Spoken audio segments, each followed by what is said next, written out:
Crows circled around the gloomy and abandoned building. A hero in military camouflage approached the tied-up guy with a pistol in his hands. Looking at the weapon, he asked excitedly what he was going to do. But silence followed, and only the swing of a pistol broke the stillness of the moment. The hand was hit so hard that it started bleeding. The tied-up hero screamed that his arm hurt a lot. The man simply clicked his tongue in response, saying that he was a pathetic freak. It was Jian Shan, captain of the Dragon Force Special Forces, a man with the codename Lone Wolf. The man said that the boy had better confess, and then he would give him a quick death. Then a hand fell on the protagonist's shoulder. The colleague said that the captain should forget about it, and that his torture exceeded all acceptable standards. The man abruptly threw the guy's hand off and shouted that he didn't care about the rules, and did he really think that their comrades died in vain? This bastard is hiding in this building, and today the captain will definitely get him out of there. Grabbing the criminal by the hair, the protagonist ordered him to give the password to enter the upper floor. He added that if he says so, he will die painlessly. And now the heroes were already standing at the huge wooden doors. The man's hand began to enter the password abruptly, his fingers tapping the keys quickly and confidently. Jian Shan asked his colleague to cover for him. He abruptly kicked down the door and, raising his pistol, rushed forward. A man was sitting in a chair with a glass in his hands, and behind him were monitors from surveillance cameras. The hero said that he had been waiting for this meeting for a long time. The captain chuckled and said that young Master Chen really wanted to see him so much. Approaching menacingly forward, the man asked him if he was tired of life. He swore to catch him with his own hands and throw him to the dogs. The hero only grimaced in response, as if the enemy's words were not a threat to him, but empty noise. Chen chuckled, lowering his head, and said that Captain Jiang thought he had caught him. This angered the protagonist, and he asked what he was laughing at, adding that reinforcements would be here soon and he would not be able to escape. The man admitted that Captain Jiang was wrong, and he looked at him through his glass, calmly declaring that there would be no reinforcements. A pistol landed right on the back of the protagonist's head, and he froze. Then a familiar voice was heard quietly apologizing to the captain. The man stood up from his chair, saying that a man with muscles instead of brains would not understand that one can win without fighting. He will have something to think about in the afterlife. The protagonist became furious and shouted, calling him a freak. The captain turned sharply and grabbed his colleague by the arm, stopping his movement. Suddenly a shot rang out, which left the hero stupefied. He collapsed, only realizing that he had fallen into a carefully prepared trap from the very beginning. Blood streamed down his face, filling his eyes, and he realized that the trap had been set to destroy the dragon's power. And if I had known in advance, I would have shot that bastard without thinking. The captain's hand clenched into a fist, and he said that he had given his all and had fought evil all his life. But he still couldn't understand that real evil was right next to him all this time. The main character shouted that if he could start all over again, he would have destroyed everyone around him without thinking. The man's eyelids finally closed. Some voice called out to the man, bringing him out of his heavy thoughts. A stranger asked if the hero was okay. Jinshan turned around to look at him abruptly. He jumped back and, stumbling, shouted that he was not a pervert. He was just scared because the hero had been standing there alone for so long. The protagonist asked if he was a schoolboy, and he became indignant, declaring what kind of question that was and that he was, of course, a schoolboy. Jinshan grabbed the boy by the shoulders and demanded to know what year, day, and month it was. They told him that it was now April 13th, 2015, and advised him to go to the school psychologist. People looked at him, thinking he was strange, but the main character looked in the mirror for a long time, trying to comprehend what was happening. Had he really been reborn, he thought, looking at his reflection. And 10 years ago, too, the thought took his breath away. The guy slapped himself sharply. He grinned, despite the blood trickling from the corner of his mouth. After all, if the main character is alive, then all those creatures will have to die. Girls were walking down the corridor, discussing yesterday's concert and admiring the fact that Gigi, whom they called handsome, was there. Suddenly one of them turned around, as if she felt someone's gaze on her. Her friends were indignant, telling Jian Shan that he was staring in vain, that they were talking not about him, but about Gigi. They were indignant, muttering that the hero was whispering something under his breath and blood was flowing from his mouth, and they called it disgusting. But the heroine still looked back after him. Today's date flashed through the protagonist's memories. Broken instruments stained with blood lay around. Something terrible happened that day. He remembers how the heroine lay covered in blood on the bathhouse floor. And since Jinshan decided to rewrite his life, he thought it would be a good idea to start with this. The girls at the bathhouse were saying that there was some kind of pervert hanging around at the school gates. The hero knocked on their door and called out quietly. Having asked permission to collect water here, he entered with a huge bottle and calmly said that there were some problems again in the main building. They were indignant, saying that something had happened again in this damn school and adding that the hero should not stare. The guy started collecting water and calmly replied that he couldn't do otherwise. Jianshan became wary, realizing that everything happened right here. The hero pursed his lips, exhaling in irritation at how long it took her to wash. The clock already read 13 hours, 15 minutes. A cry for help was heard in the corridor from the women's shower room, where the pervert was allegedly located. The main character realized that it had finally arrived. It was the very day he least wanted to remember. Those same hours, minutes, and seconds, there was fear in his eyes which he tried in vain to hide. After all, this moment determined his fate. In the past, a sex crime was committed on campus on this day. A man sneaked into the women's locker rooms and was spying on the girls, and when he was spotted, he panicked and ran away. He had a chance to stop the impending tragedy, but that evil face immediately came to mind, and the schoolboy simply fell into a stupor and fear, unable to take a single step. It turns out that fear became greater than his own strength. The hero wanted to cry then, and he could barely restrain himself. The criminal hid from pursuit in the showers and brutally raped the girl who was there. Later, that heroine transferred to another school, and no one heard about her again, and everyone quickly forgot about it. Jianshan carried this guilt with him for years, and eventually failed to finish school and joined the army. There he joined the special forces, trying to drown out his inner pain with service and constant workload. The hero was repeatedly reprimanded for excessive cruelty and violation of discipline. Hatred always burned like a bright flame in his heart. The main character could not understand how those moral freaks could live, who destroy other people's lives. Over time, Jianshan became known as a lone wolf. The heroines pointed to the fugitive and asked not to let him escape. The boy thought that after reincarnation, it would be logical to immediately go to Chen Shao and strangle him. Taking out a knife, the pervert shouted for no one to come near and demanded that everyone leave. The protagonist decided that he would like to get rid of the regrets of his past life. Grabbing the handle of the bottle, the guy declared that only violence would help against bastards like this. He took a swing and said that this time the pervert wouldn't succeed. Having let go of the bottle, the hero asked the girls to run to the side. And at that very moment, the object hit the man's head and broke. He howled in pain as the contents of the bottle turned out to be scalding hot. He barely opened his eyes, trying to make out the villain, and his gaze wandered. And then, in his pupils, Jianshan appeared, advancing forward. The hero jumped so high that all the girls opened their mouths, not believing that a person was even capable of such a leap. And suddenly he dealt a swift, precise blow to the pervert, so much so that he flew towards the door, hitting his back against it. He groaned, unable to immediately come to his senses, and the sound came out muffled. The guy calmly asked if he was still conscious, looking down at him. Calling for a fight, the protagonist said that he would have to train. Fear was evident in the man's gaze. Out of desperation, he swung the knife, screaming for the guy to die. Jianshan dodged with ease, moving so smoothly and quickly as if he had anticipated his opponent's every move, after which he just as easily grabbed the man's hand, forcing him to throw away the knife. The main character made a high kick. Jianshan hit the pervert, knocking out a couple of his teeth. The man fell to the floor, exhausted, and his breathing became heavy, as if his strength had completely left him. The protagonist glared at the man, his gaze filled with cold determination. There was some kind of madness in his eyes, and the guy screamed at him at the top of his lungs, calling the pervert a monster. Jianshan swung his hand, hitting the pervert. Then he struck 3, 5, 7 times without stopping.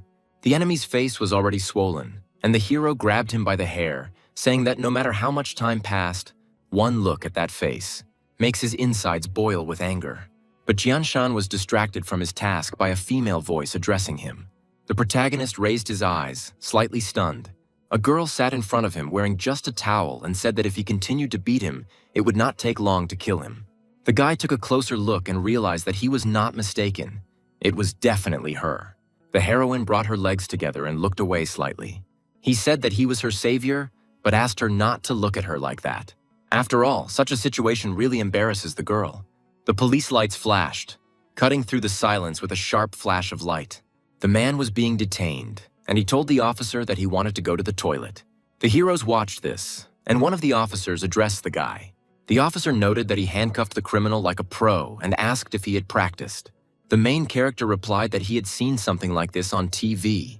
The man grinned and said he didn't remember any Boy Scout programs teaching how to use handcuffs. The officer's hand acquired a grip. He moved forward. Then what about this? Speaking the words slowly and confidently. And he got closer and closer, asking if they show this on TV. Jian Shan's eyes glowed red and he quietly said the word, officer, asking if he was going to strangle a civilian. The man warily thought that the guy was emitting a murderous aura and seriously wondered who he was. The woman's hand grabbed the shirt, and the heroine said that Jian Shan was not guilty of anything. She said she could confirm it because that bastard was the one who pulled out the knife first. The heroine winked at her savior, and a quiet gratitude flashed in her gesture. And the main character just looked at her embarrassedly. The large window of the old gray building was filled with light. The guy hesitantly reached for the handle, sighing heavily. He entered the kitchen and quietly told his mother that he was back. The mother answered him that her son still remembered where his home was and asked if he realized what time it was. She was indignant that he didn't even bring a bag home and what kind of student he was becoming. The older he gets, the worse he behaves, and the only gratitude he has is that his father spoiled him. The protagonist silently hugged his mother, and her indignation immediately began to melt away. The woman asked worriedly what had happened and whether someone had offended him. Looking at the table with food, the guy mentally asked himself not to cry. The woman sat down at the table opposite him and asked him if he was acting strange today and if he was feeling okay. The boy replied that his mother shouldn't worry and that he was fine. And he quietly added that from now on he would obey her and promised to do so. She laughed and said that he and obedience to mom were incompatible things. The woman added that they don't expect much from their son and that he just needs to finish school. Looking out the window, the protagonist thought that she often grumbled like this when she was alive, and that it was a wonderful feeling. Jian Shan lay on the bed and thought that he missed this time so much.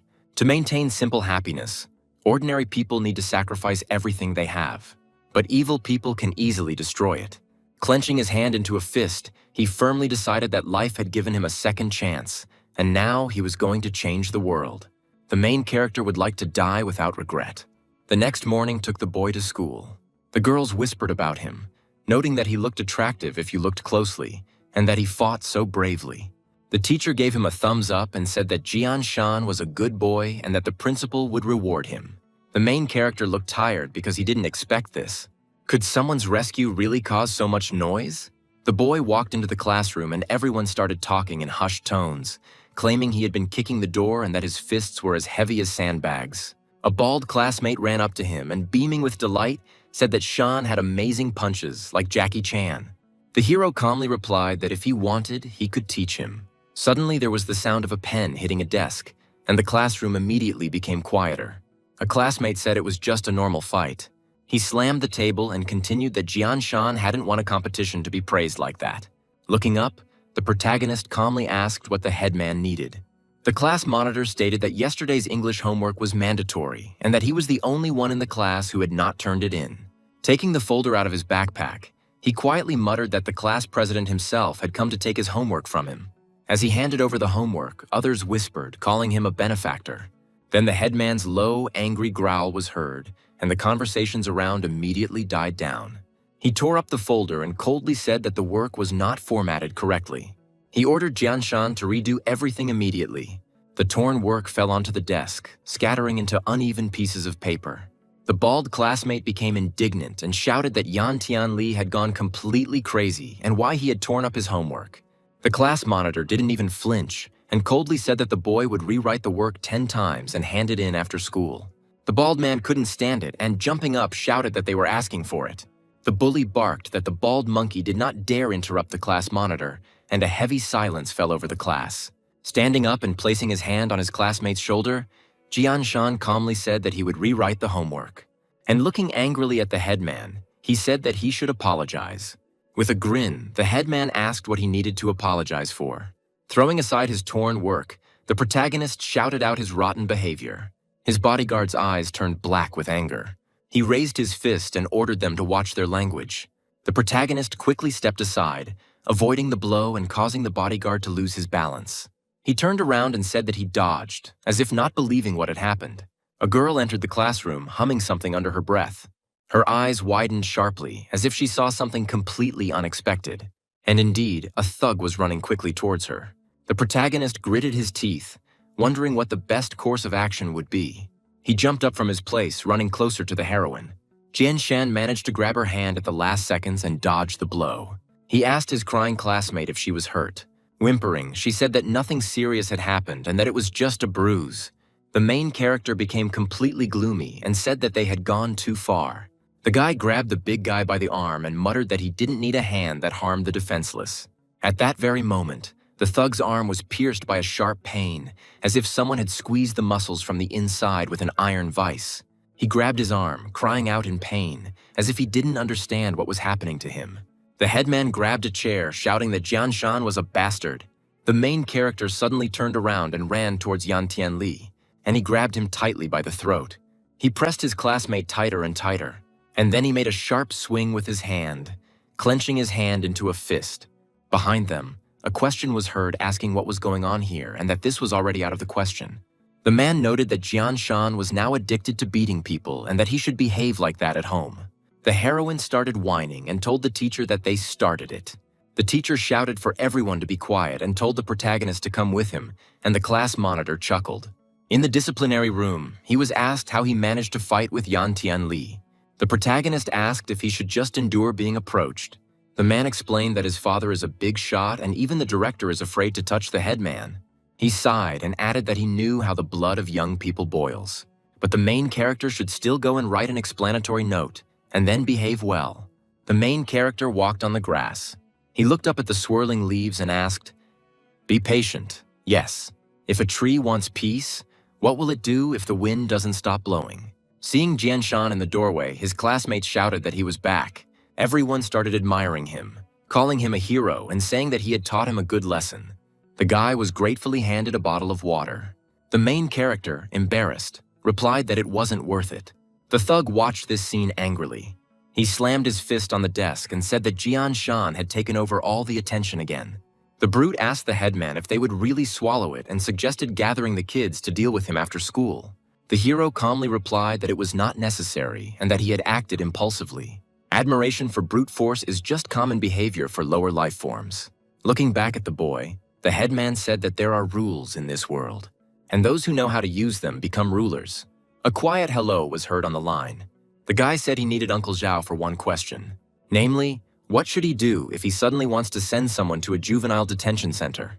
There was a noisy bustle in the classroom during recess. The guy shouted loudly, "Kaya!" He waved his leg, and the main character calmly asked him not to overdo it. Otherwise, he would tear his ligaments. A girl in a short skirt entered the classroom and quietly apologized. The heroes looked back in her direction.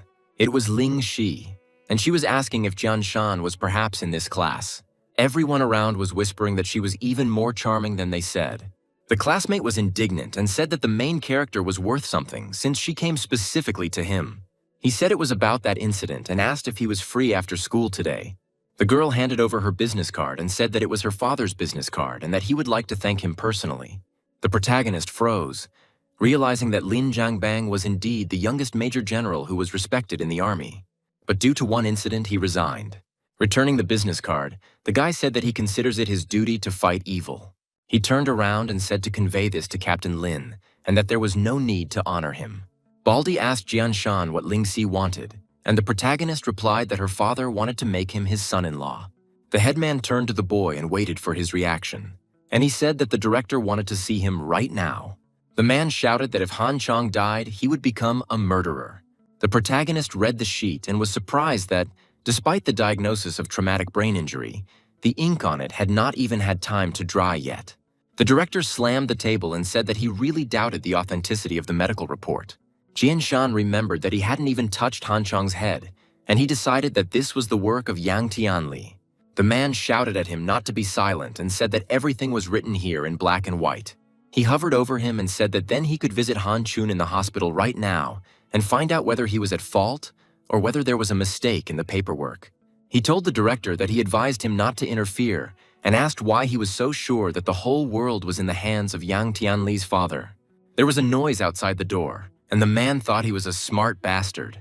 The police burst into the office and announced that Jian Shan was suspected of deliberate assault. The police demanded that he accompany them to clarify the circumstances. The headman chuckled and said that he had decided to play with him and that he could not afford it. The main character snorted and said that the headman shouldn't get cocky because the show was just beginning. The guy was already in the interrogation room, and they were shouting there that Han Chong had 3 broken ribs. The investigator pointed to the paper and said that the medical certificate stated this, demanding a confession. The thin man demanded to know why he had treated his classmates so cruelly. Jianshan crossed his arms and said that instead of wasting energy on interrogating him, they should check Han Jung's phone first, and the main character himself won't say a word without his lawyer. He looked around and noticed that they didn't even have their cameras turned on and that they didn't have an arrest warrant. They were not dressed according to regulations. They did not show IDs, and there were a lot of procedural errors. The policeman whispered to his colleague who this guy was and how he knew so much. Jianshan said that he was waiting for their boss because maybe at least he knew the rules. A silhouette appeared in the doorway and declared that the rules did not apply to everyone.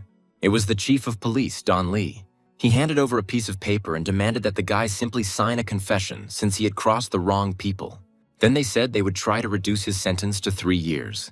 The protagonist chuckled softly and said that they were sucking up to Tianli's father, and then added that he could guess the reason.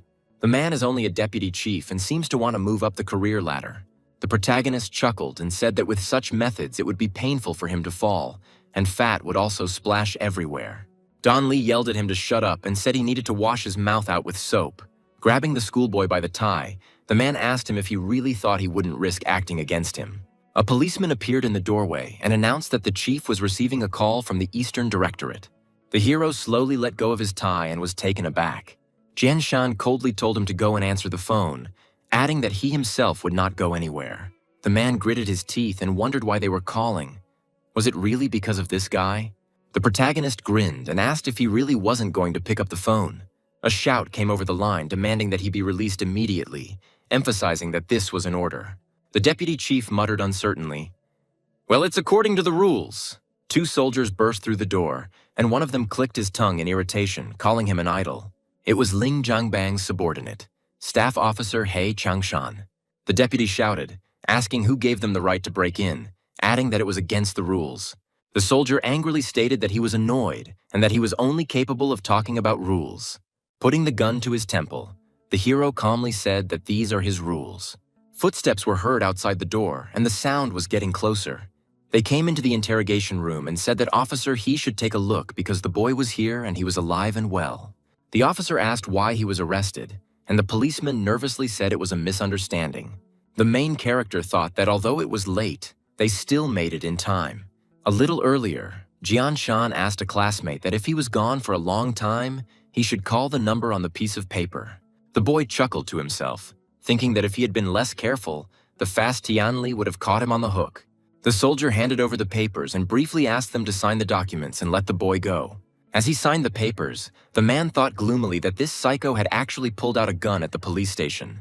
Handing over the documents, the man thought that even the Yang family could be dealt with.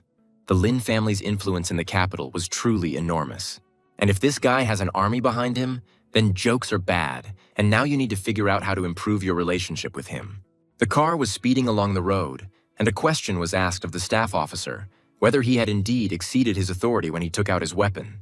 The hero was indignant, said that the gun was not loaded, there was no excess, and ordered to look at the road. He then turned to the boy and said that he was Jianshan, right? And that they were grateful to him for saving their captain's daughter. They shook hands, deciding that they were now even. The soldier noticed that little Shi spoke of him as a very skilled guy. He squeezed the boy's hand tighter, wondering how much. The protagonist did not lose his composure and asked if Mr. He really just wanted to test him. He waved his hand and calmly said that he was just curious. Jianshan quickly dodged the blow, and when he began to attack the man, he laughed that he could do the same. The driver watched them in the mirror, and the officer remarked that the knee strike in such a tight space was impressive. Suddenly, the driver's eyes widened and he said that things were bad. After all, there was a military patrol ahead of them, and this information stunned the heroes. The man said, "Thank you for your service," opening the window slightly. They both exhaled, and the main character thought that he was worrying for nothing, since it would not be him who would have to write the report. Ahead stood a light, modern building with a flat roof and a neat balcony on the top floor. Opening the door, the officer said that the captain was waiting upstairs. As soon as the guy walked forward, the soldier began to shake. He asked a colleague to bring him some painkillers. Meanwhile, the guy walked forward. He entered the room, turning to Mr. Lin to get his attention.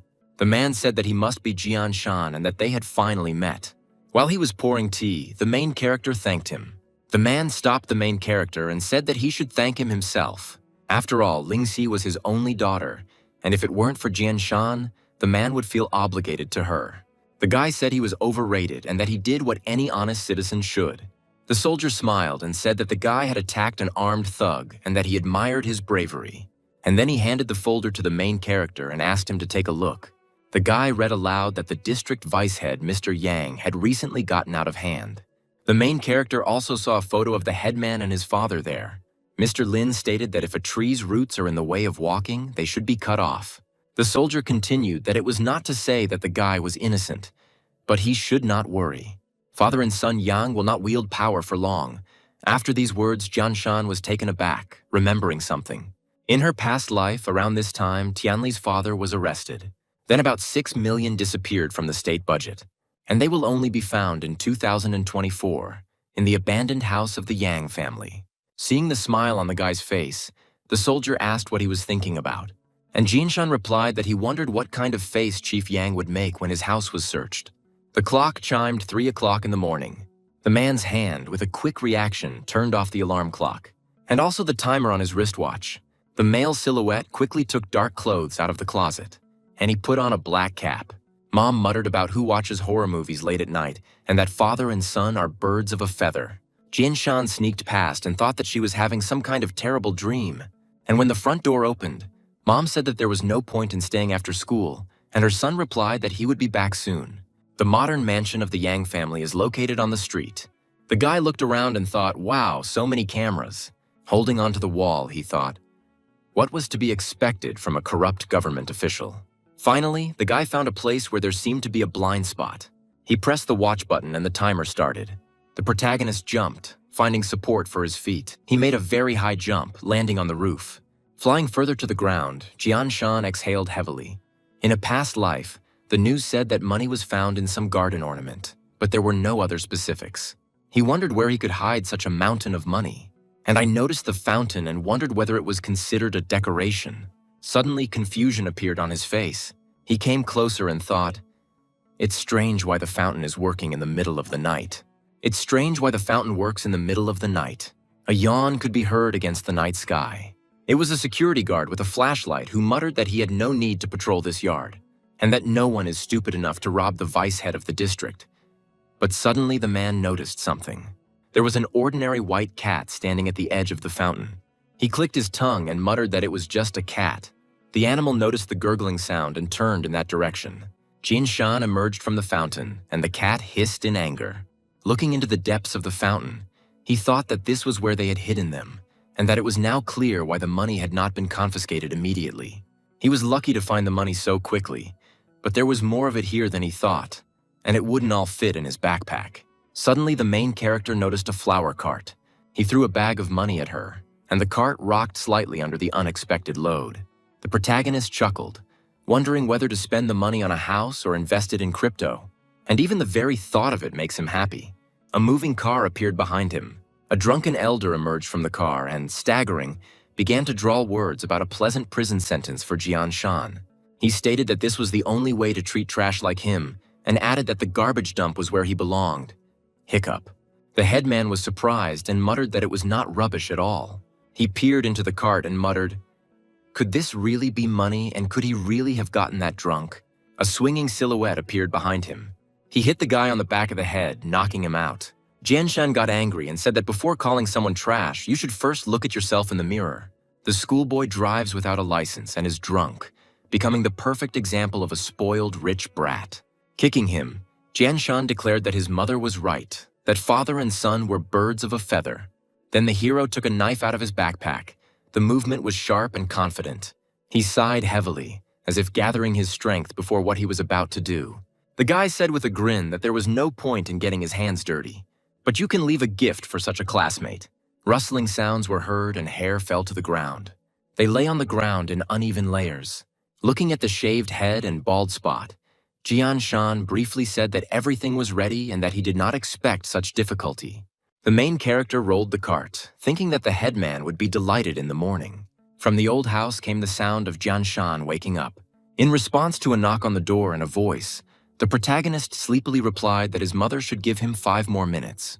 She nervously replied that she was not going to warm him breakfast and that she had to go to church. When asked why, my mother explained that she had found someone's hair on a kitchen knife and that there were a lot of footprints in the hallway. The woman shouted that her son seemed to have fallen asleep again and that he had stayed up late again, as she had warned him about. The next day, a melody of someone humming could be heard in the background of the mansion. It was the security guard who muttered that the best part of the job was getting out of it, or better yet, not showing up at all. He looked down, thinking, "Damn, this is bad luck." The guard kicked him, deciding that he had stumbled upon a drunkard early in the morning, and ordered him to get up, because who would understand the man whose house he was sprawled out in front of? The headman muttered that what kind of scum dared to speak to him in such a tone. The man was taken aback and stuttered as he said that young Master Yang was here and why he was dressed like that. Clutching his head, he irritably said that there was no point in shouting and that it was because of him that his head was splitting. Looking at his hand, the guy asked what it was and why it was pricking like that. And then he saw a pile of his hair on the road.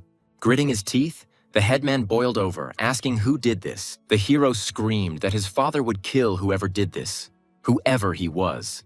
Putting on his glasses, the headman rushed forward, throwing out that he had already sent one to prison and the next one to go there would be the guilty one. Yan Tianli ran to the mansion and said that he had been wronged again and asked his father to find and punish the culprit. Suddenly, the hero was taken aback for a second, calling out to his father again. And then a flash of indignation crossed his gaze. The boy saw his father being led away by men in uniform, and the son screamed out what was going on here. He grabbed his father by the hands and demanded that he be released immediately. A male voice called out to the boy, asking if he was Tianli. The man said it was the Anti-Corruption Bureau and that his father was suspected of seriously abuse of power. And they asked the guy to help them. These words sent goosebumps down the hero's spine. Standing with his back to his son, the father said that this time he would not be able to help him. After the words that he needed to take care of himself, the headman started to cry and runny nose. The son screamed no so loudly that it could be heard even in the street. A voice rang out in the school, demanding that Jian Shan wake up.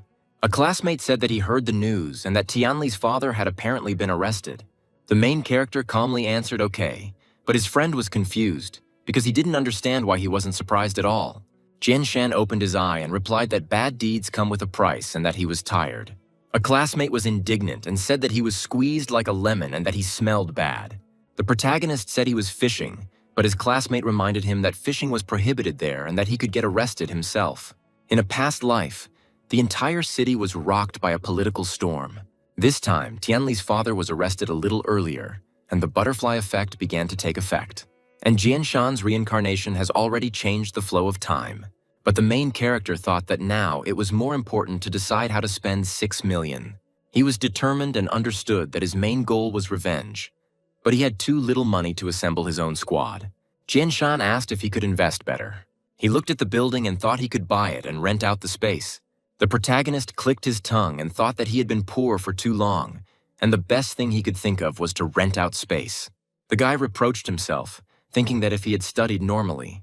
Around the corner, Jian Shan saw someone being beaten and thought that the security services in this area were doing a terrible job. But this is the shortest route, and you will have to wait until they finish. The man shouted at them to leave him alone and that he really didn't have any money.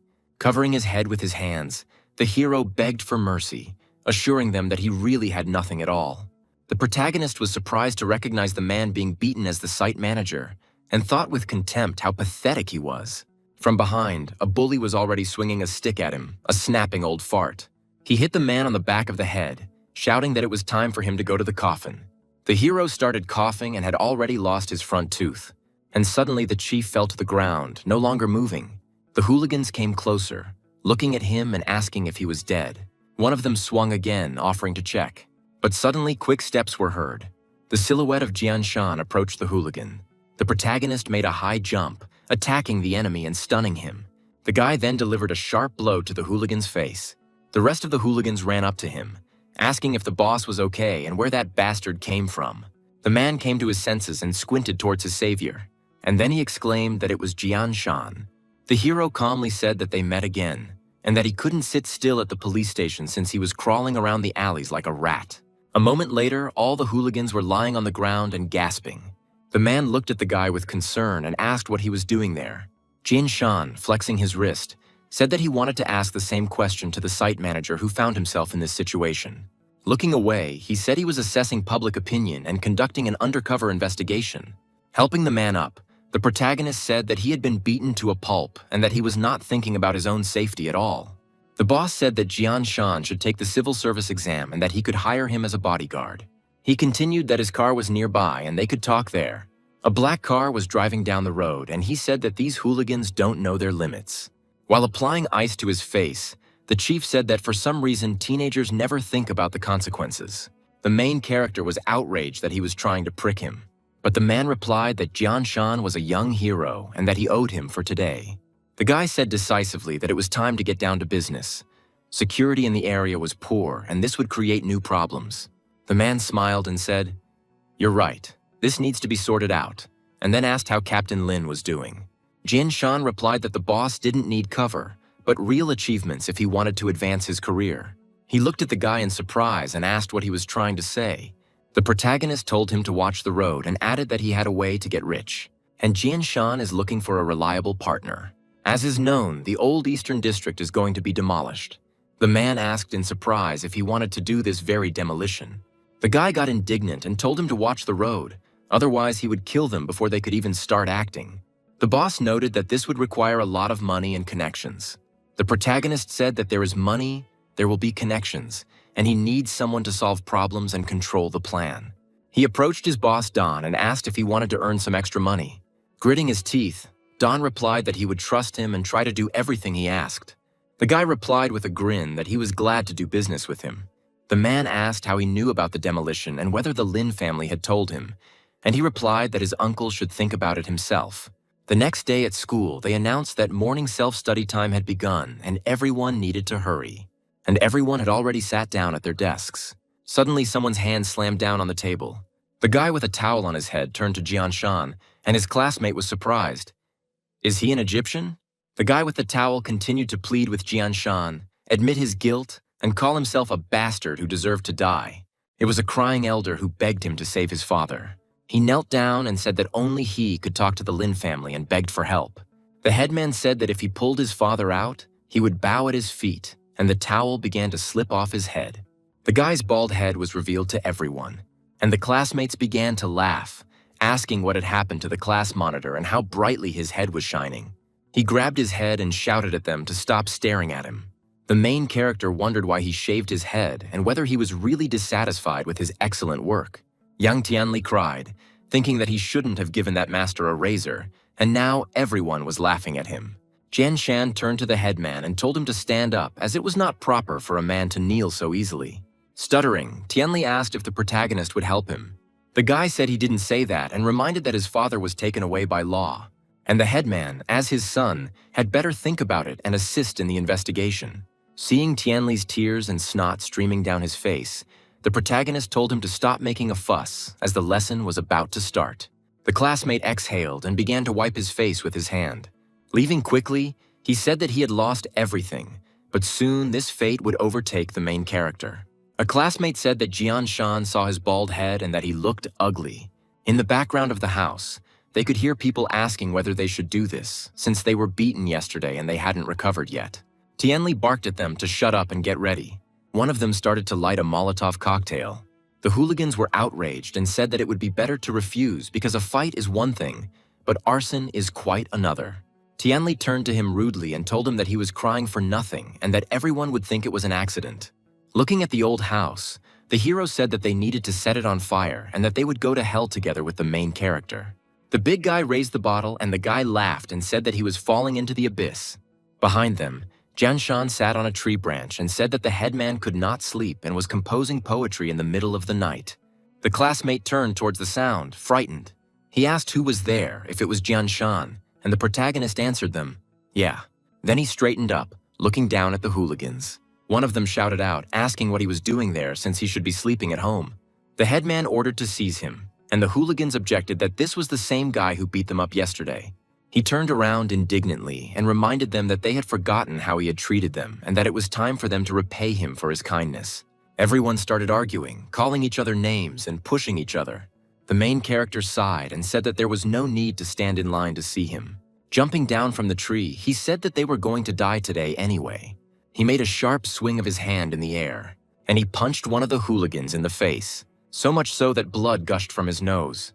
Jianshan's eyes were full of rage and were getting redder with each passing second. The hooligan flew to the ground even further, rolling through the dust. The bottle broke and the flames instantly spread across the ground. The headman got angry and called him a useless brute, declaring that now it was someone else's turn. Looking at his opponent, the other bully hesitantly asked if it was really his turn to fight him.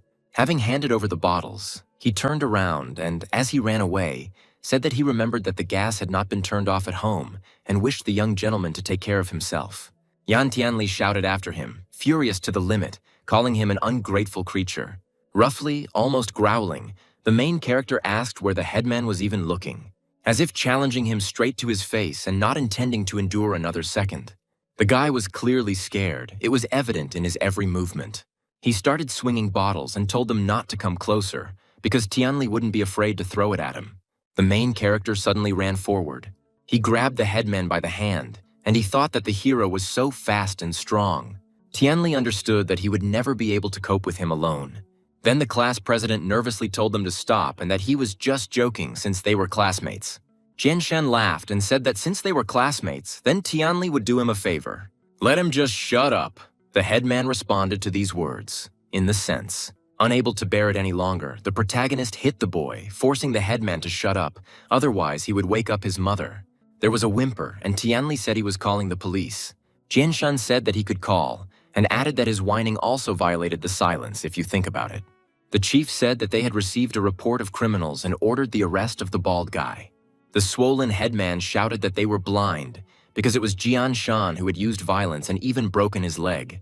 Tianli was indignant and said that Don Li was an ungrateful bastard and that this was after everything his father had done for him.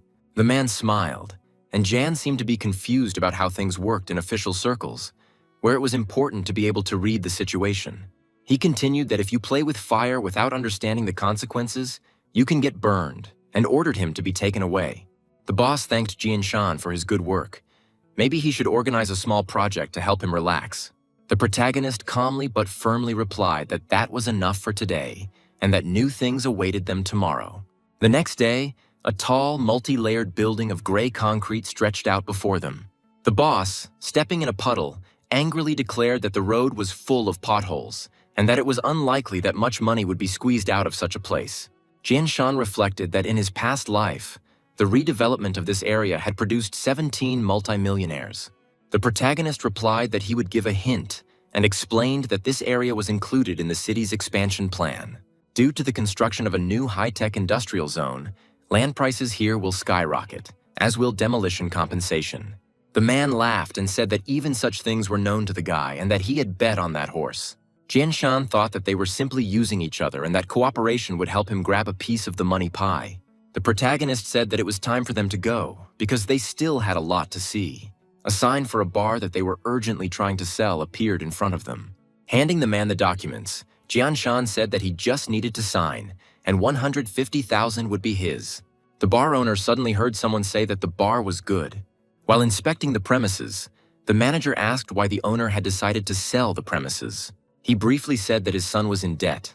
Debt collectors were putting pressure on him, and otherwise he would have to give up the entire building. Don Li flushed and exclaimed that he was simply a terrible son.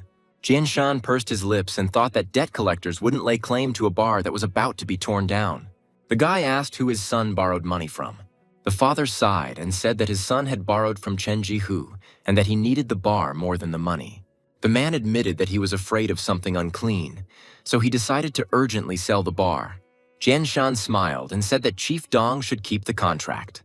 The boss was surprised and said, "Won't they even have a glass of wine while they're here?" The protagonist said that now is not the time to relax, because someone just like them is waiting for the west wind. A man was lighting a cigarette when a female voice addressed him, asking him to look at her. The girl in the shirt said that instead of dirty streets, there is a better sight. He replied that she did not understand anything and that the king must watch over his territories. Coming closer, The girl asked if he considered her a queen, since he called himself a king. Chen Jinhu, the Night King who had ruled over Jiangcheng's affairs for 2 decades, only laughed. Casinos and creditors formed his network, which spread throughout the city, and therefore some called him Chen half the city. They also say that after midnight the whole of Jiangcheng is supposedly in his hands. The car was parked in the rain, and from inside it came the sound of Chen Jinhu being a real mad dog. The chief continued, if he intended to engage in restructuring. There are also rumors that the Chen family from the capital is behind him. These words immediately attracted the attention of the protagonist. He remembered his traitorous colleague, the way he was killed in his past life, and of course, the culprit of this whole thing, Chen. Laughing, the protagonist realized that he had finally caught up with these bastards. The boss asked to clarify whether he was also on friendly terms with the Chen family. Jian Shan said that he knew a few things about them, but the boss was right about one thing. Chen Jinhu was a mad dog. He clenched his fist firmly and said that if this dog put his paws where they shouldn't, he would tear them off. The guy told old Don to continue running the bar and leave everything else to him. The protagonist, looking at his reflection, decided that it was time to collect the debts accumulated from his past life from the Chen family. A shout was heard from the balcony, what he said. The man with the cigarette asked again that the bar had been stolen right from under their noses. The boy responded in fear that the informants had said that the old man had simply sold him out. Having hit him, the man continued that they dared to do such a thing. He was indignant that they had arranged everything, even dragged him into it, and someone had simply gone and taken everything for themselves. A man was heading towards the golden door, and the workers said that the manager had finally arrived, and Mr. Hu was furious. The manager ran into the room and said that Mr. Hu needed to calm down because they were already dealing with it. He handed the phone to the man and told him to look at the photo. In the photo, one of them appears to be a schoolboy, and the other is Don Li. Hu was surprised and said that Dong Dapao had always kissed the Yang family's ass, and why didn't he drown with them? And what kind of a schoolboy was this, because he didn't look at all like a person from their profession. The gentleman ordered that the boy's identity be established and that the dossier be brought in 3 days. Pointing to a subordinate, he ordered him to take some men and watch the bar for the next few days so that he could intervene if anything went wrong. Otherwise, the man threatened to simply castrate him and send him to a brothel. It was night outside. The guys were approaching the bar. A classmate stopped his friend, holding him by the hand. He became nervous and said that ahead was the territory of Chen Jinghu, whom he had heard about as a very scary person. Jian Shan replied that there was nothing to be afraid of. Just follow the plan and stay put. The main character told his friend that he could play on his phone to make time pass faster. Jian Shan will take the risk if he appears at all, and nothing will happen to his friend. The hero was worried, thinking that they were still too young for this kind of place. Then the guy replied that since he didn't need a new console, they could go back. Then the friend, stammering, told him to be careful. The main character told him to hide for now and wait for the signal. Looking at the sign, Jian Shan thought that this was the Underground Emperor and decided that he would visit him today. He grinned and said he hoped he wouldn't be disappointed with the place. The guy thought that he was lucky, because in his past life he took part in the assault on this place, and knowing where the secret door is, the hero knocked on it without hesitation. A man appeared at the barred window and said that they were closed today and he needed to leave. Jian Shan thought that he had seen the case materials, and the phrase "we are closed today" must be something like a password. He replied that whether they are closed or not depends on luck, and I thought that this seemed to be the correct answer. The man opened the door and said that he was glad to welcome him, but he didn't know him. Perhaps the guy was here for the first time. Jian Shan threw him a lot of bills, asking if he knew it. The guy asked how they usually have fun here and demanded to be shown everything. The man answered yes, yes, and clapped his hands. In front of him stood prostitutes in rabbit costumes, and they called him a handsome young man. The worker told the guest to get lost and asked who was to blame for his failure. The woman said that nothing could be done if luck had turned its back, but the young gentleman had success on his face and today he would hit the jackpot. He just chuckled and said that luck had nothing to do with these matters. The hero approached the table and said that he wanted to buy chips for 100,000. They handed Jian Shan the chips and said that everything was ready and that they wished the gentleman good luck. Luck, many said, plays a key role in gambling, but it was really all about psychology. And in minor tricks, the main character thought. The dealer announced that he would now deal the cards. Looking at the cards, the guy thought he had an ace of hearts, a king of spades, and a queen of diamonds. Not a flush, but still a good hand. The other player chuckled something, and the hero immediately noticed it. His ears twitched, his facial muscles moved up. It looked like the fat man was lucky too. Looking at the other player, he thought that the long-haired one was of no use. But he clearly wears the very long nail on his little finger for no particular reason, for example, to mark cards.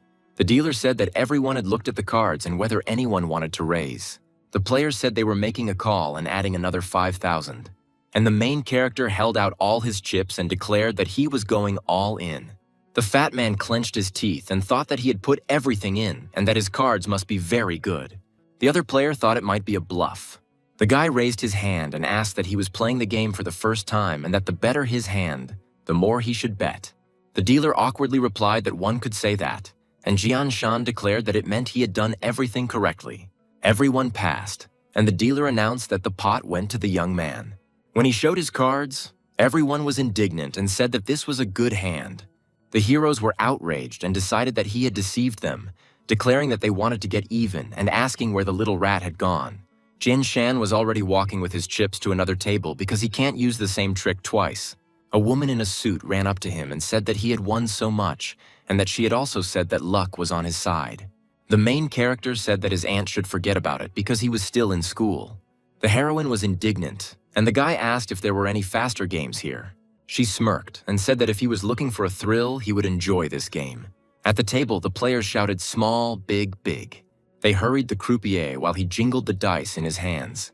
Jianshan closed his eyes and thought that the frequency of the collision suggested 4, 5, or 6, and that the sound was a little muffled.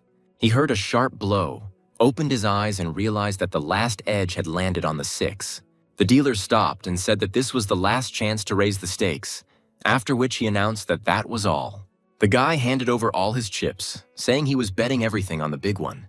The man thought that the guy was going all in again and that this guy had already won several games.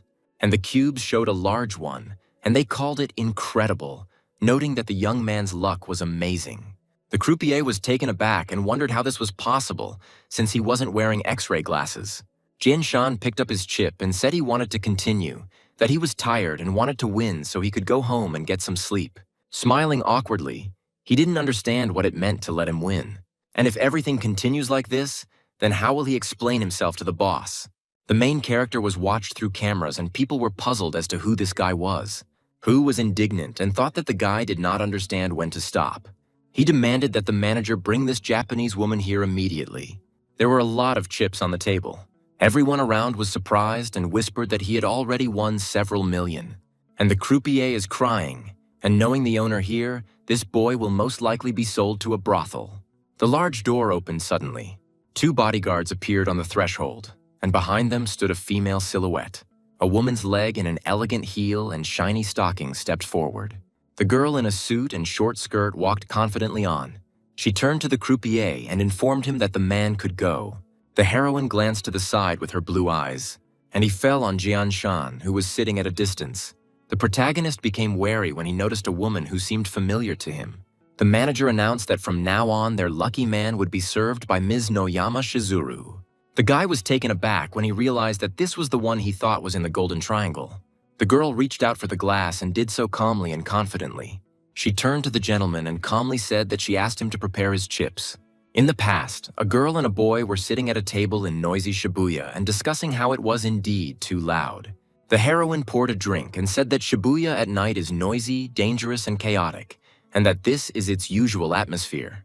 With a smile, she noted that such a special atmosphere could not be found anywhere else and that he probably agreed. The guy replied that this was true, and then the girl asked not to close them. Not understanding what she was talking about, the protagonist asked again what, and she answered so that the guy would not close his eyes.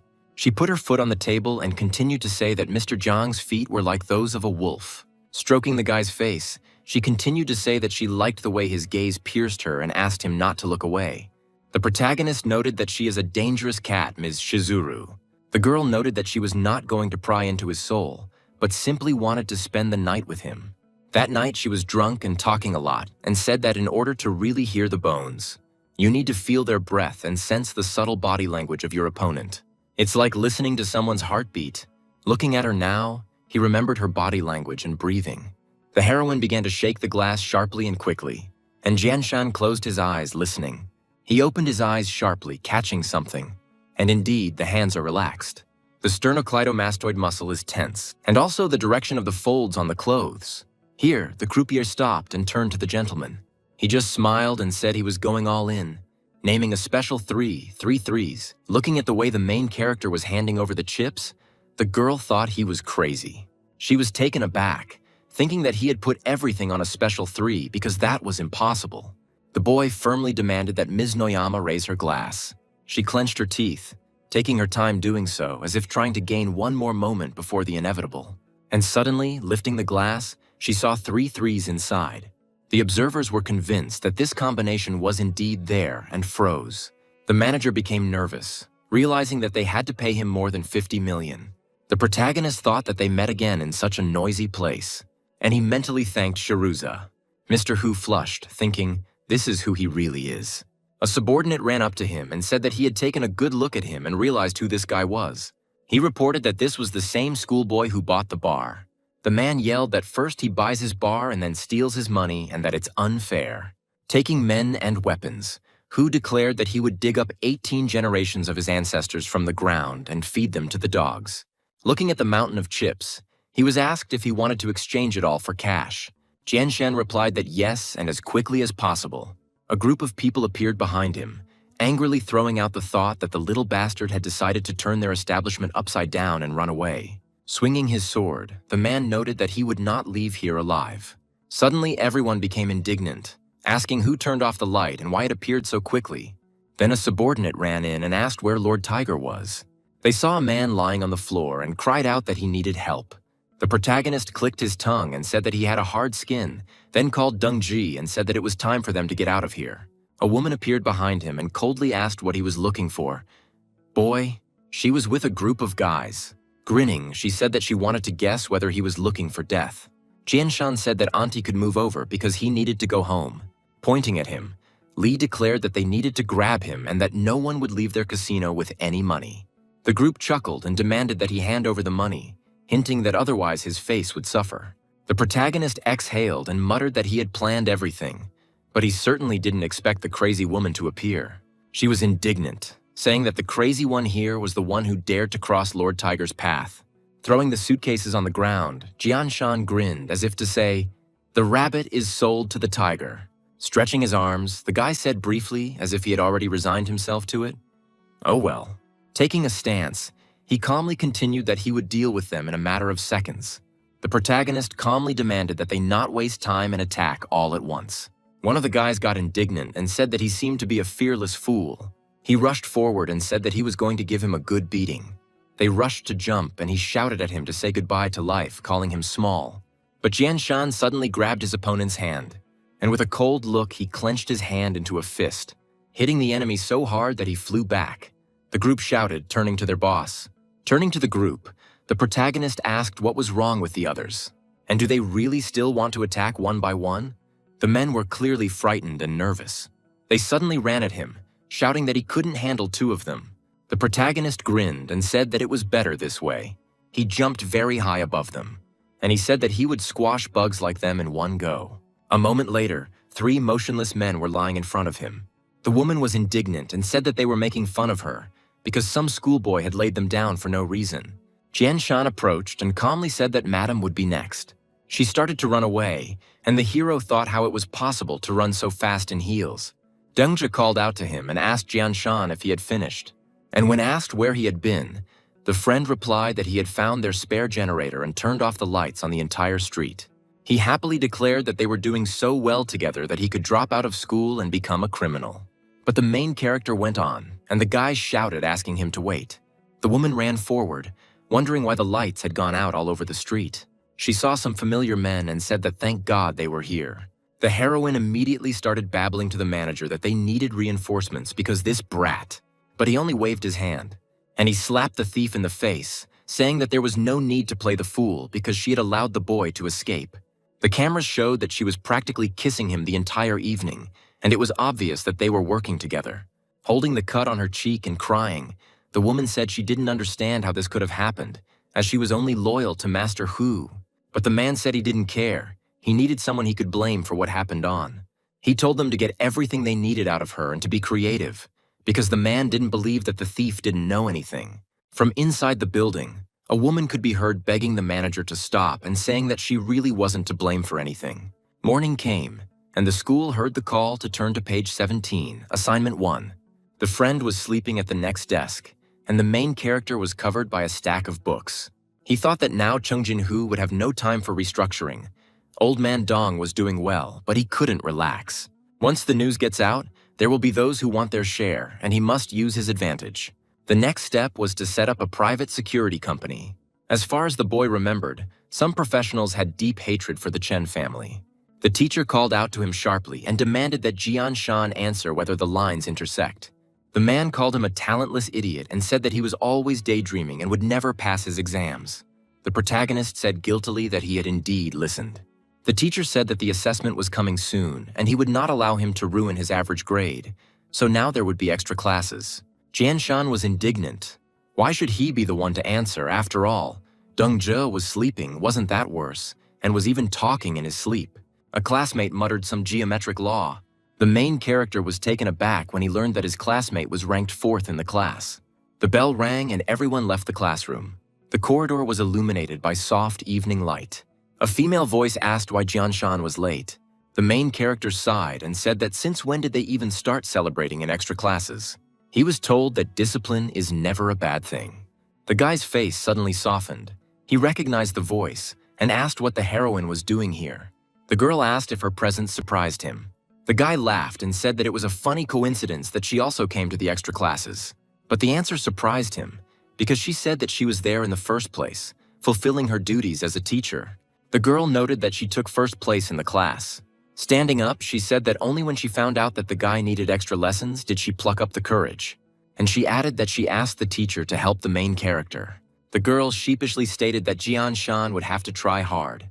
Lin Shi grabbed his tie with her hand, and she admitted that she came here only for him. Then the heroine suddenly pulled Jian Shan closer by his tie, and she whispered that he should obey his teacher well. The protagonist felt embarrassed, feeling the heat rising to his ears because they were standing too close. Lin Si noted that his ears and face were red and said that this proved that he did not have facial paralysis. The guy noted that they were there for classes and asked what she was doing then. The girl briefly asked whether it was possible to calculate the weight of his body A, friction B, resistance C, and with what force she was pulling. Jian Shan replied that he was a fool and that it was too early for him to study physics and that he needed to start with mathematics. She abruptly let go of his tie and said that she would then check whether he understood the functions. She started writing on the board with chalk. Then the girl quietly turned to look at the hero, and suddenly she blushed slightly. Pointing to the board, Ling Si said that Jian Shan should try to find the domain of this function. He asked what the domain of definition was. The girl asked in surprise if he had studied at all. The girl ran to him and said that she couldn't believe it and that she would try to explain everything to him. Jian Shan replied that it was fine, but asked not to come so close. Touching his hair, she said that she would not pull his tie, that his bangs needed to be removed, and offered to pin them up with her hair clip. Removing her hand, he shouted out no thank you and suggested they just continue their lesson. The main character clenched his teeth and couldn't understand how this could happen, because he had seen a lot in his past life. But why is he so worried about some girl? The clock struck 7:30 in the evening. While packing his things, Jian Shan exhaled and thought that it was finally all over. The girl reminded him that he shouldn't forget to repeat everything they had gone through today, otherwise she would have to treat him specially. When the heroes were walking home, Lin Shi called out to the guy. She awkwardly asked if the main character really hated her. Jian Shan said in surprise, "No, why would he?" The girl blushed and said that she simply didn't, and nothing more, but he told her. And she continued that she liked him. Surprised, Jian Shan asked what she meant. Lin Si said that she could do it again and that she liked him. And she quietly added that from the very day he saved her. That's why the girl tried so hard to attract his attention. And now it seemed to her that it all looked childish. She asked what about Jian Shan. The heroine excitedly asked if he had feelings for her. The main character was simply taken aback when he heard all this. Then he closed his eyes and reluctantly apologized to her, explaining that they were going their separate ways and that he didn't want to drag her down. Lin Si ran after him and said that if it was about his grades, she could help and asked him not to leave. The light was on in the mansion, softly spilling through the high windows. A man's hand slowly swirled a glass of wine, and someone said that Uncle Hu had disappointed him greatly. Hu knelt down and begged young Master Chen to forgive him. But this guy seemed too strange, and he didn't understand how his limbs could be broken. Chen replied that he didn't care about the process and that only the result mattered to him. These places were key points for future storage, and my father valued them highly. The man banged his head on the floor and said that he knew he would find a way to get everything back, and begged Mr. Chen to give him another chance. Coming closer, the guy said that he could give him this chance, but that he should remember one thing. Chen abruptly dropped the glass from his hands, and it crashed to the floor in front of Hu. Grabbing him by the neck, Chen barked that if he made another mistake, his head would replace the glass, and ordered him to get out. Jumping up quickly, he shouted, gasping with relief, "Yes, thank you." Then the hero silently approached the empty glass. As he poured the wine, he thought of Jian Shang, the bastard whose name he had never heard before. He also dared to cross the Chen family's path, which he found curious. He decided that he would have to experience the Chen family's methods on himself.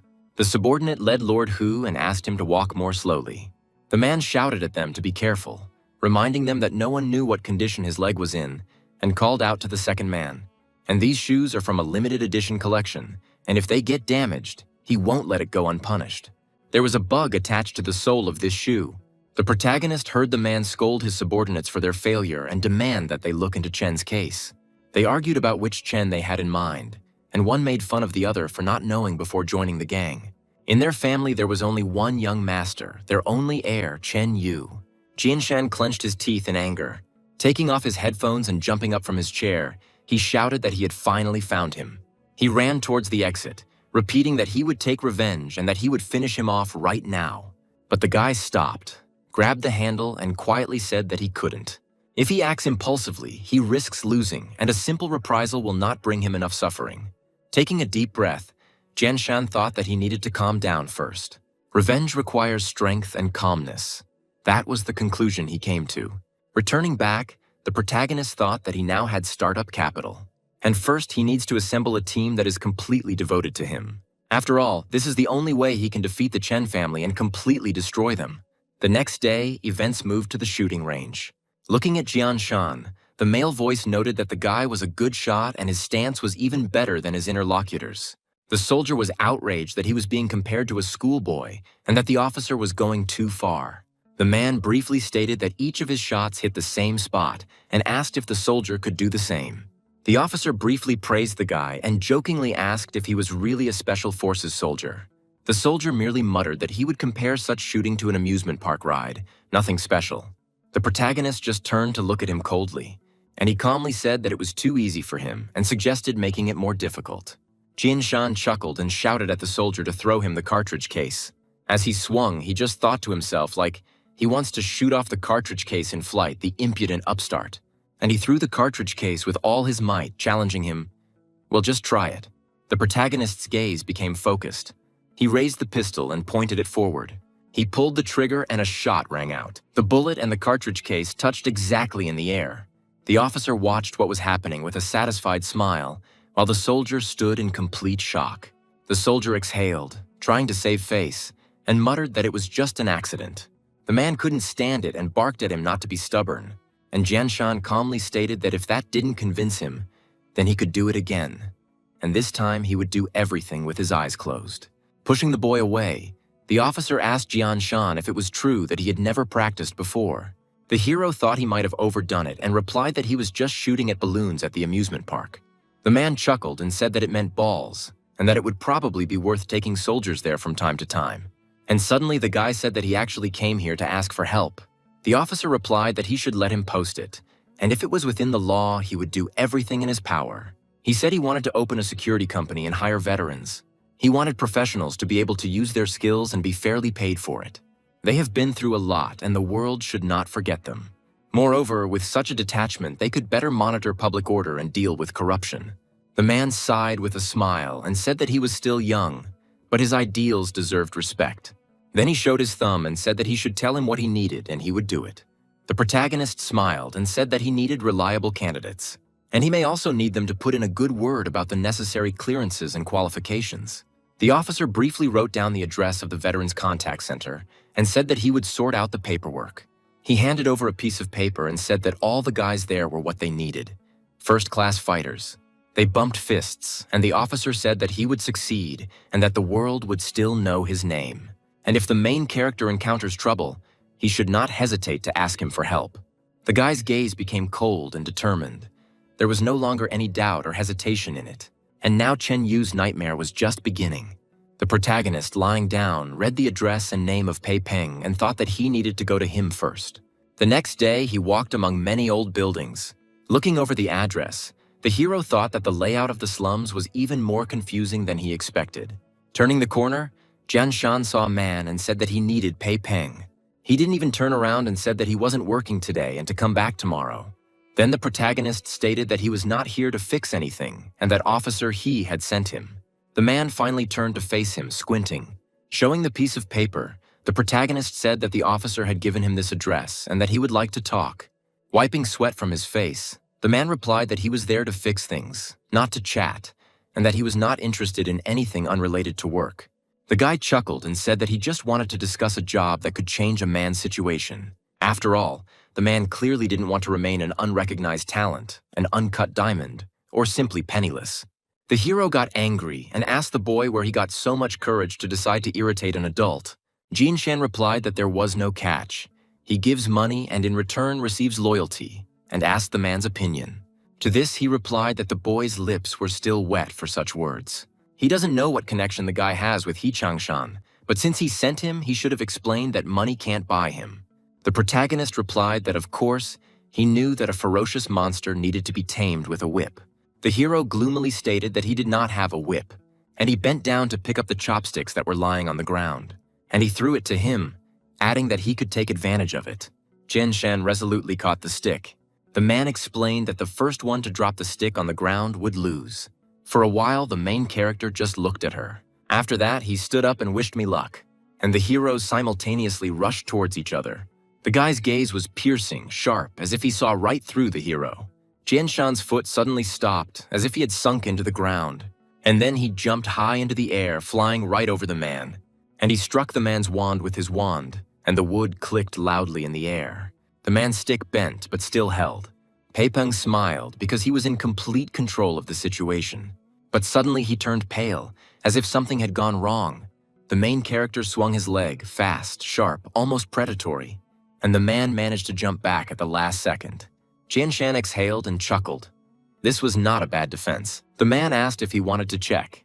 He rushed towards the guy, the air in front of him trembling with pressure. The man made a sharp swing with his fist, and the hero ducked, and the blow passed over his head. This continued several more times. And then the main character raised his leg, and he dealt an unexpected blow to the opponent's hand, so that he lost his wand. She flew far away, and Pei Peng did not understand how this boy did such a thing. Suddenly the boy appeared and said that he was home and that the teacher had praised him today. The man shouted at Xiao Fei, his voice harsh.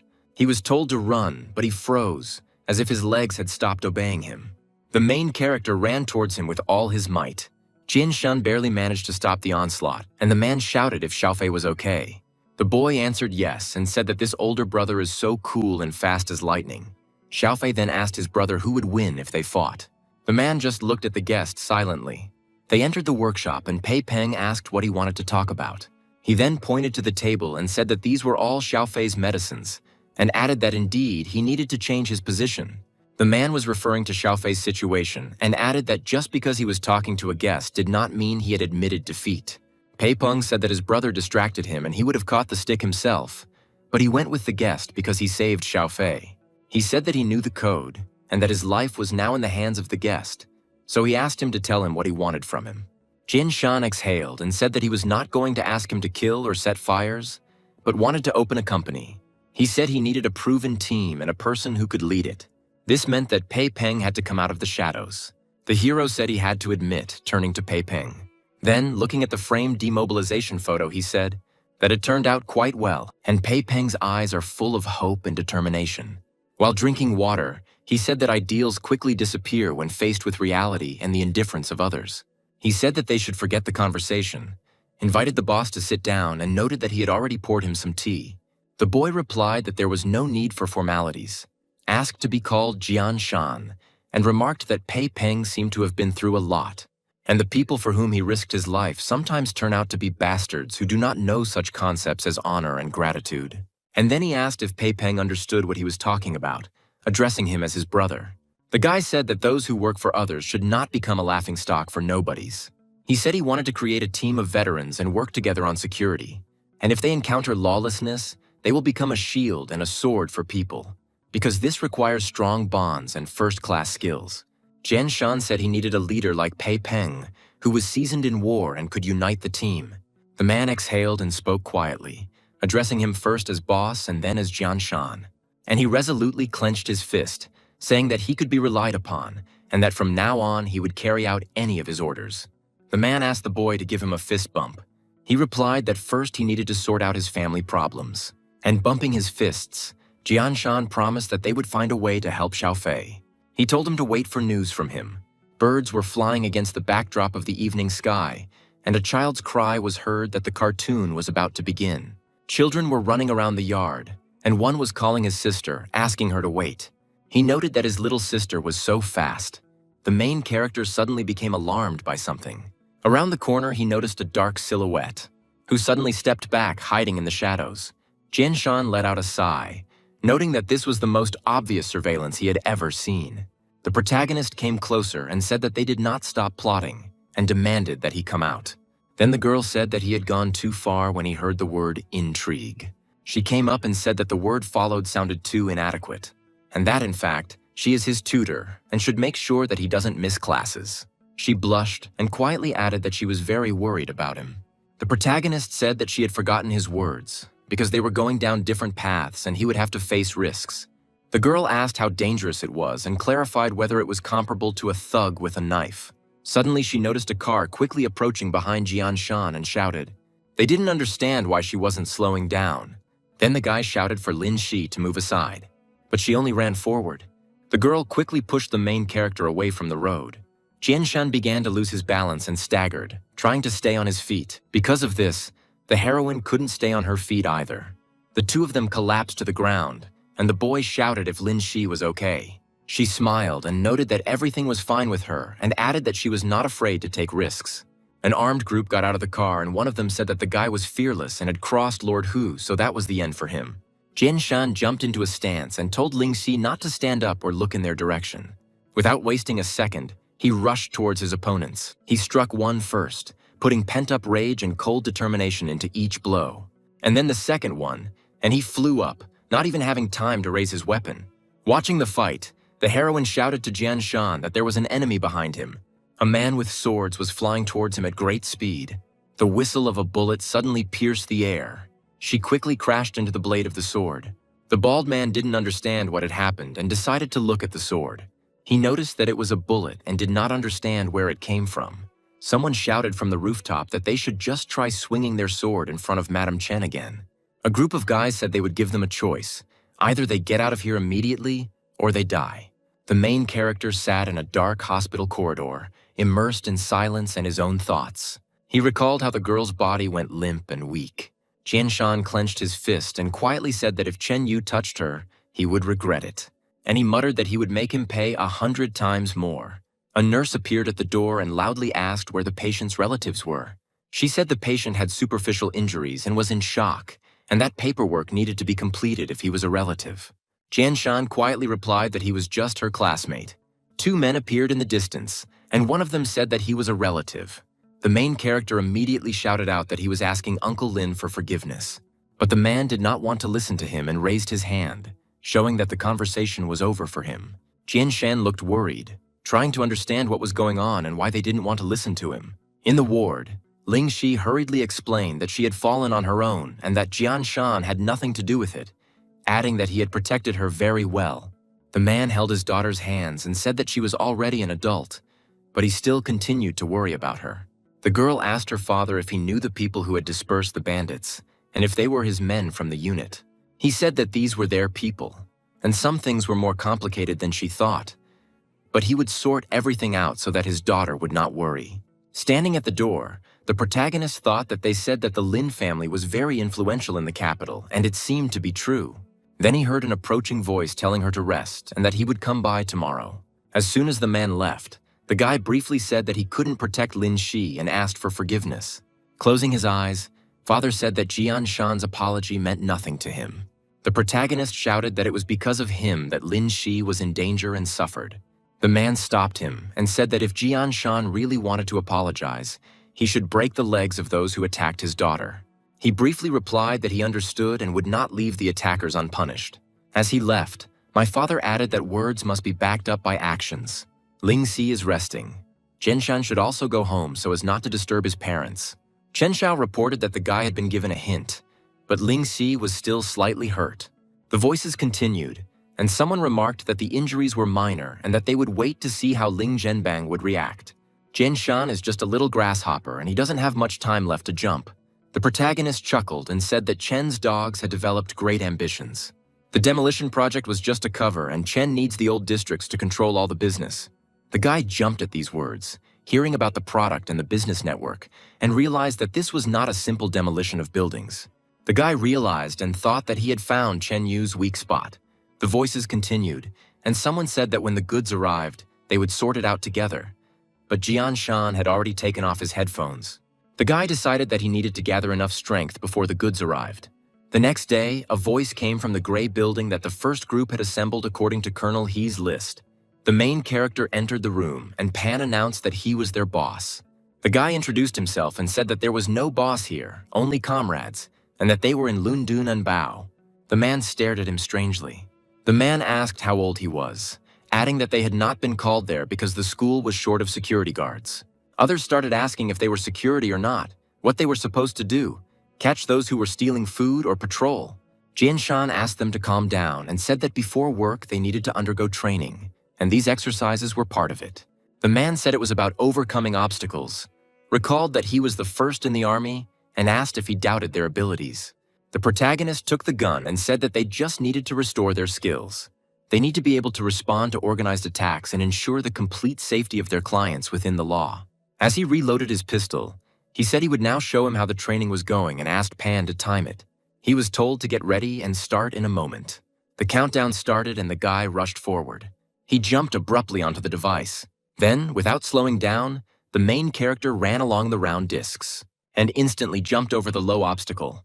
Everyone watched him, realizing that this guy was clearly not simple. Then the hero raised his hand, took aim, and fired. He hit the target with green paint, and the countdown stopped at 58 seconds. The man was surprised, because in front of him stood a schoolboy, and although the area was smaller than the standard one, there were no fewer exercises here. Turning around, he said that he was just a schoolboy and added that they should run faster than the schoolboy.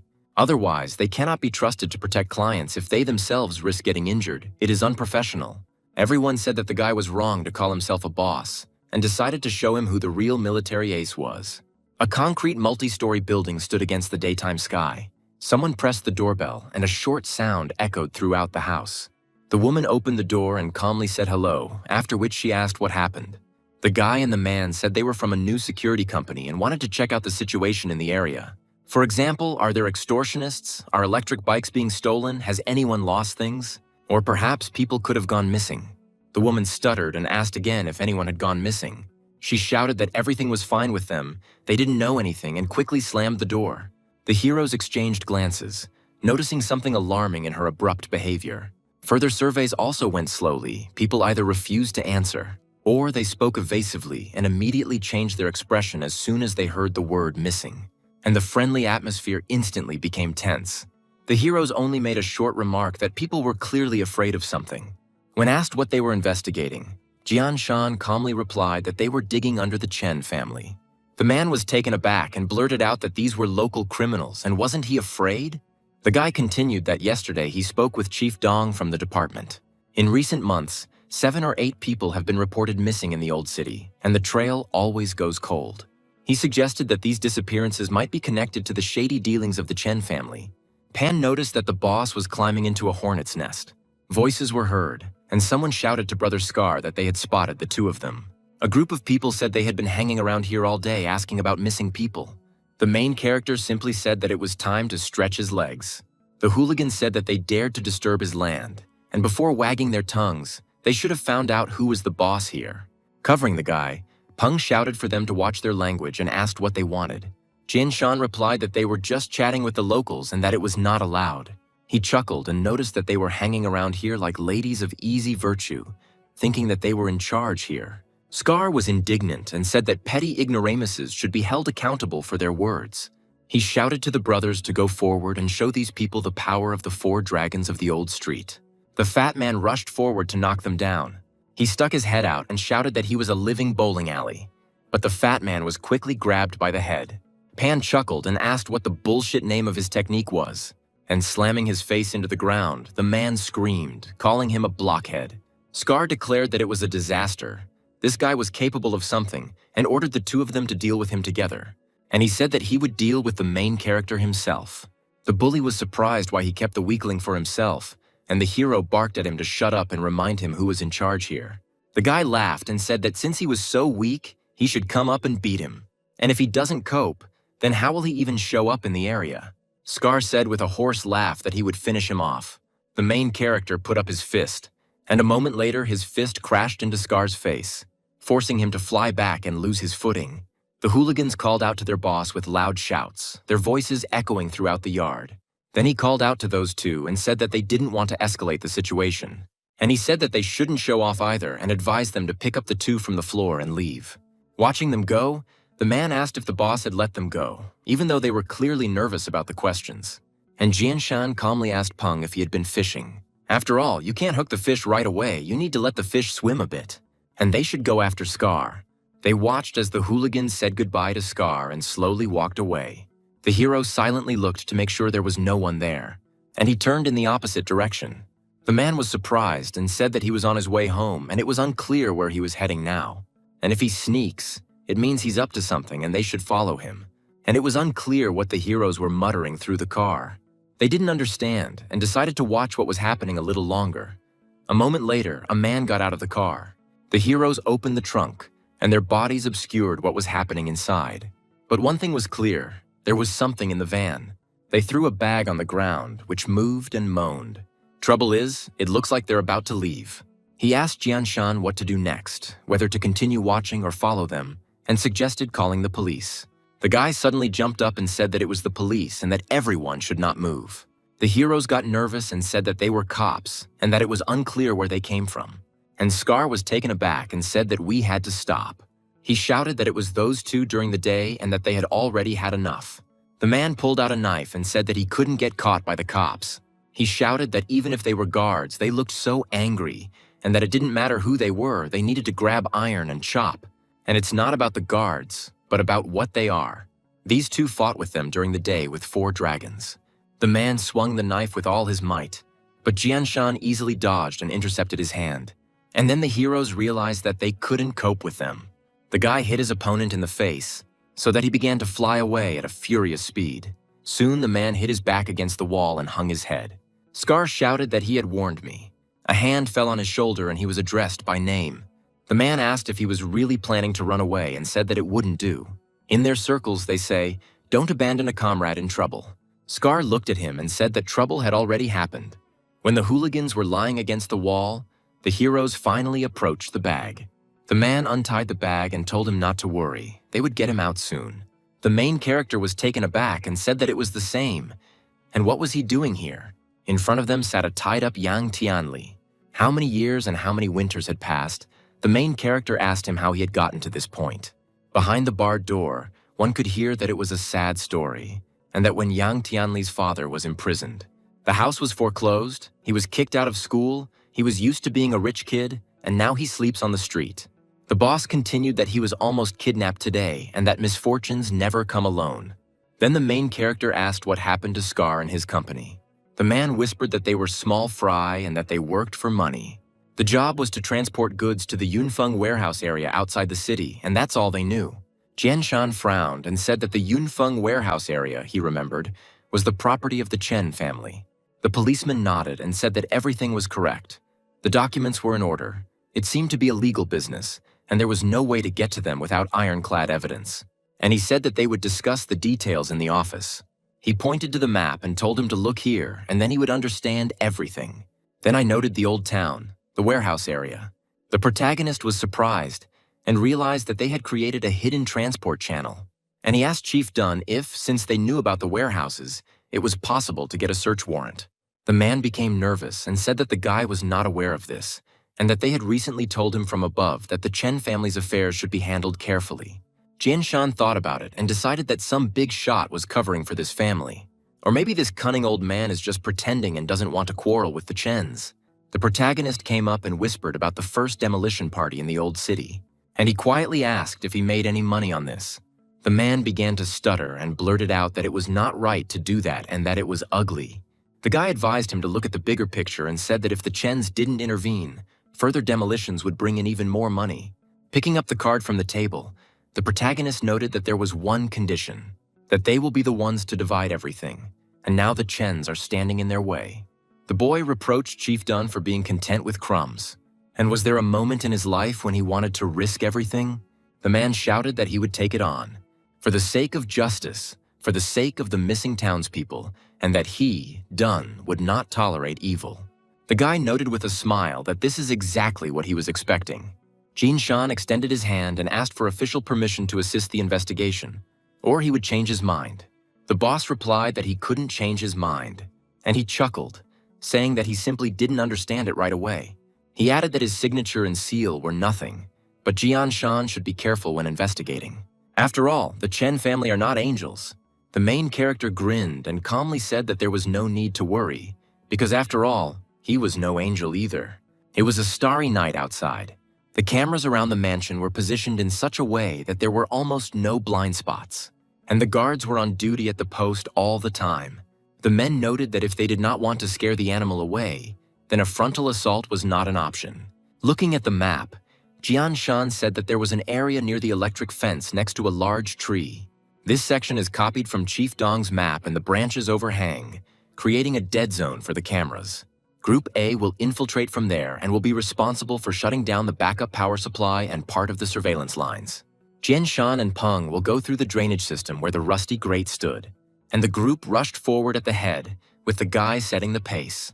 Their steps were precise and synchronized. The two heroes were already standing at the door with chains and a lock. The man confidently brought a pair of massive pliers to the chain and, applying force, cut the metal. They opened the massive door and stepped inside, carrying a flashlight that immediately cut through the thick darkness. The boy suddenly caught a barely audible sound and looked up, quietly telling Pan that something was moving upstairs.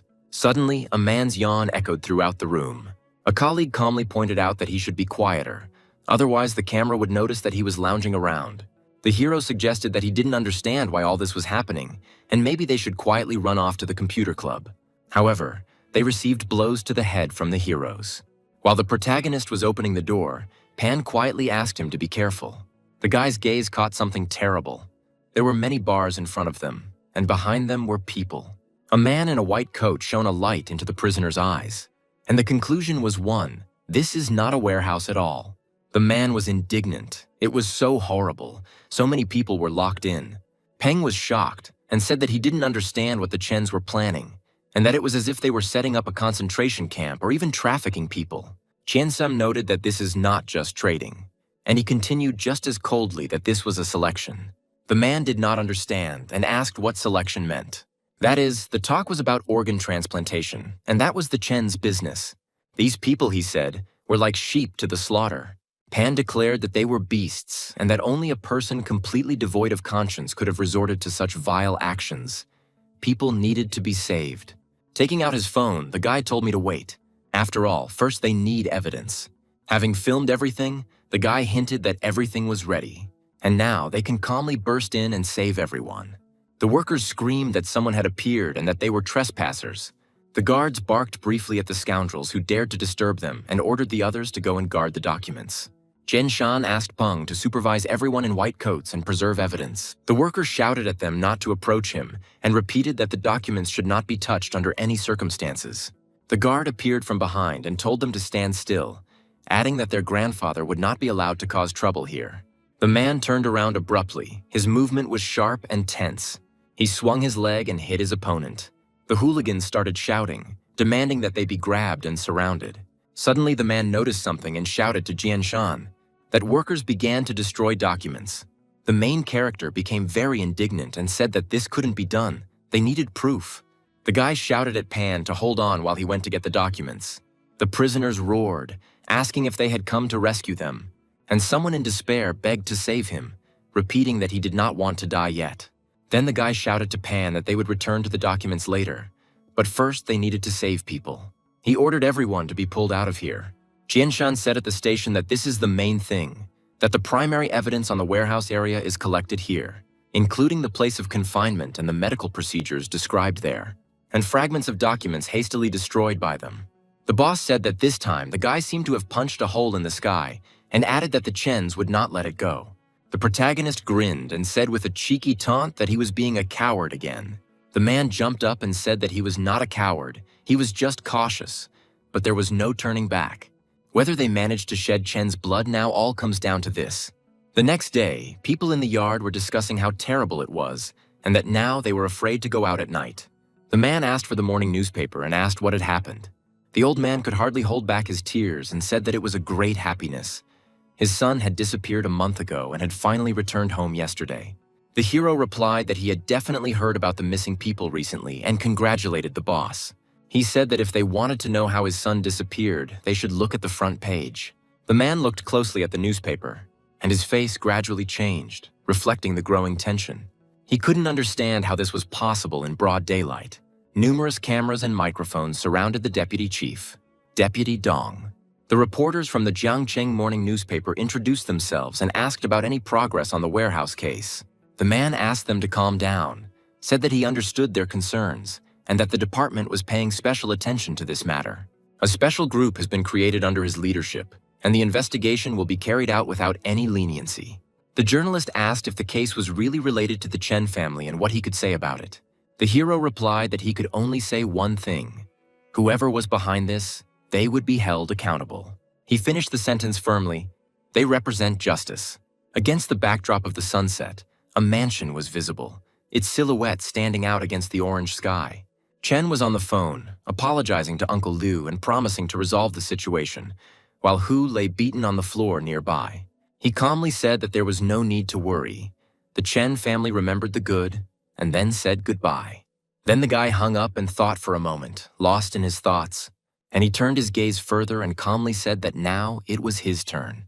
The warehouses were checked, the entertainment center was sealed, and he noted that the guard dog had done an excellent job. Chen put his foot on his head and coldly asked Jinhu if he knew how much they had lost. He became angry, believing that everything happened because of eavesdropping and the fact that his dog led the thieves home. He begged to give Jinhu another chance. Chen looked at him angrily and remained silent. And then he said, "Okay, even a dog gets pitiful after a while." He continued that he was sad and suggested going for a walk along the embankment. Chen called the guards and told them to help Uncle Hu clean up neatly and tidy. And it's also worth replacing the carpet with a new one. A guard loomed suspiciously over the man. And after some time, the car drove up to the embankment where a downpour was roaring. A group of people swung a barrel, counting 1, 2, 3. And finally, the barrel flew into the sea. And under the great weight, it began to sink. Mr. Chen was informed that everything was ready.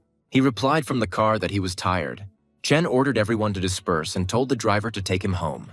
They handed him a tablet and told him it was a recording from the warehouse's internal cameras. The guy looked closely at the recording and recognized a familiar figure. The hero chuckled and said that he remembered Jian Shan, noting that his name was Impudent. They figured out that a security company was registered to him.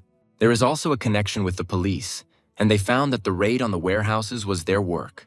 The hero laughed strangely and frighteningly. I wonder if he thought it was small fry. But it turned out he was the one who got into this mess. Whether Jian Shan was a greenhorn or someone's pawn, he had still reached the end of his journey. And since he dared to fight the Chen family, he would pay for it.